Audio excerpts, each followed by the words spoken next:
से भगवान करते हैं।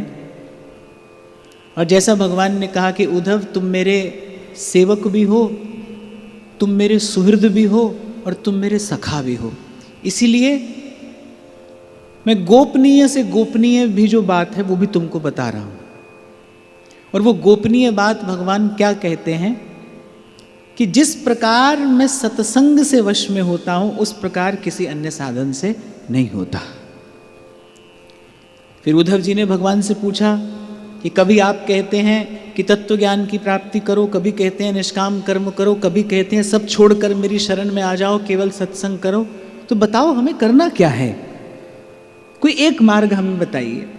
तो सारी चर्चा के सार स्वरूप एक सूत्र श्री कृष्ण उद्धव को दे रहे हैं कि सबसे पहले क्या करना है, सबसे पहले निष्काम कर्म में प्रवृत्त होना है। क्यों? क्योंकि सकाम कर्म करने का अभ्यास हमको है, सकाम कर्म करने के अभ्यास को निष्काम कर्म के द्वारा दूर किया जाएगा। उसी प्रकार जैसे शरीर पर लगे मैल को साबुन से छुड़ाया जाता है, फिर उस साबुन को भी धो दिया जाता है। जैसे बिना साबुन के मैल नहीं छूटता, केवल जल से मैल नहीं छूटता, साबुन लगाकर पहले मैल धोया जाता है पर फिर बाद में उस साबुन को भी धो दिया जाता है।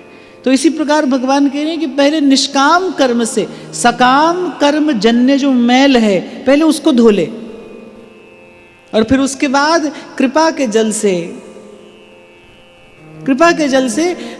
वो जो निष्काम कर्म है उसको भी मुझ में समाहित कर दे, समर्पित कर दे।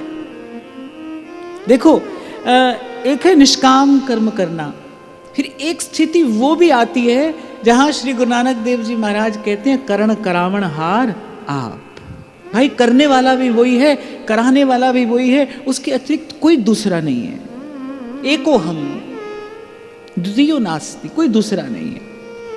मैं कह रहा हूं ये भी उसी की शक्ति है, आप सुन रहे हैं ये भी उसी की प्रेरणा है, सुनाने वाला भी वही है, सुनने वाला भी वही है, जिसके विषय में बात की जा रही है वो भी वही है, उसके अतिरिक्त कोई दूसरा नहीं। एक स्थिति ये है, पर इस स्थिति का अनुभव कैसे हो? अभी तो हम खड़े हैं कहाँ?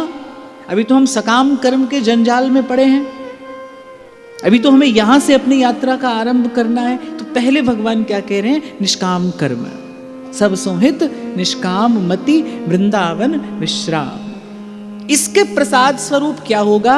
इसके प्रसाद स्वरूप अंतःकरण शुद्ध हो जाएगा, मन उजला हो जाएगा, निर्मल हो जाएगा। क्योंकि ठाकुर जी तो एक ही बात मांगते हैं ना, निर्मल मन जन सो मोहि पावा। भगवान ने किसी साधन की बात नहीं की, किसी योग यज्ञ की बात नहीं की, एक सीधी बात भगवान ने कहा, भाई निर्मल मन लेकर हमारे पास आ जाओ। पर निर्मल मन हो कैसे? कैसे हो? तो निष्काम कर्म जो है वो अंतःकरण को शुद्ध करता है, निर्मल करता है, पवित्र करता है। और फिर मुझे जब मेरे स्वरूप से जान ले, अर्थात जब प्रतीति हो जाए,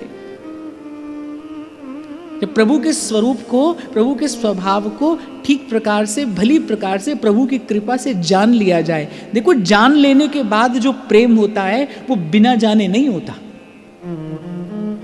जैसा प्रभु को जान लेने पर प्रभु में प्रेम होता है, प्रभु में प्रीति होती है, वैसी बिना जाने नहीं होती है। जाने बिन नहीं होई प्रतीति और बिनु प्रतीति होई नहीं प्रीति। श्री कृष्ण के शरणागत होने पर भी यदि आपके जीवन में किसी अन्य का आश्रय है, आप किसी अन्य साधन का आश्रय ले रहे हैं, तो इसका अर्थ है कि आपको श्री कृष्ण के स्वरूप की प्रतीति नहीं है। होती तो ऐसा नहीं होता, जाने बिन नहीं हुई प्रतीति। आप देखिए, मीरा कहती है मैं देवी को प्रणाम नहीं करूंगी, मैं नहीं करूंगी। क्यों?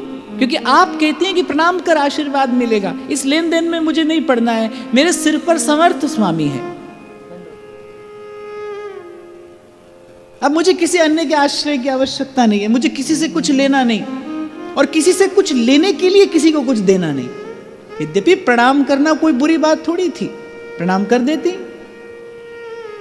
पर वो प्रणाम सशर्त कराया जा रहा था, प्रणाम करने पर ये मिलेगा। तो मीरा ने कहा किसी से कुछ लेने के लिए मुझे कुछ नहीं देना है, प्रणाम भी नहीं देना है। मेरे सारे प्रणाम मेरे इष्ट के, मेरे आराध्य के, मेरे सारे प्रणाम मेरे गिरधर लाल के चरणों में पहले ही समर्पित हो चुके हैं। अब मुझे किसी को प्रणाम नहीं करना है। देखो इस घटना को बड़े ध्यान से समझना चाहिए। इसमें मीरा जी ने किसी का निरादर नहीं किया है, क्योंकि वो तो जानती हैं दूसरों ना कोई, वो तो जानती हैं कि श्री कृष्ण के अतिरिक्त दूसरी कोई सत्ता ही नहीं है, कोई दूसरा है ही नहीं, तो फिर अनादर किसका हुआ? किसी का भी नहीं। पर भक्त को प्रेम के धर्म की प्रतिष्ठा करनी होती है ना। भक्त को ही तो बताना है कि एक प्रेमी का जीवन कैसा होना चाहिए, एक प्रेमी का मार्ग कैसा होना चाहिए। तो अपने इष्ट की प्रतीति हो, एक भरोसो, एक बल, एक आस विश्वास।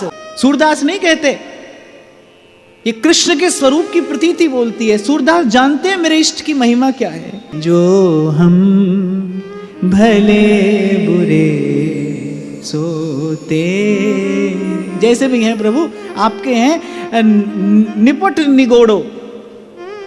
पर सूरदास जी कह रहे आपको छोड़कर जाऊंगा नहीं, कहीं किसी और द्वार पर नहीं जाऊंगा। इसे कहते हैं इष्ट की प्रतीति।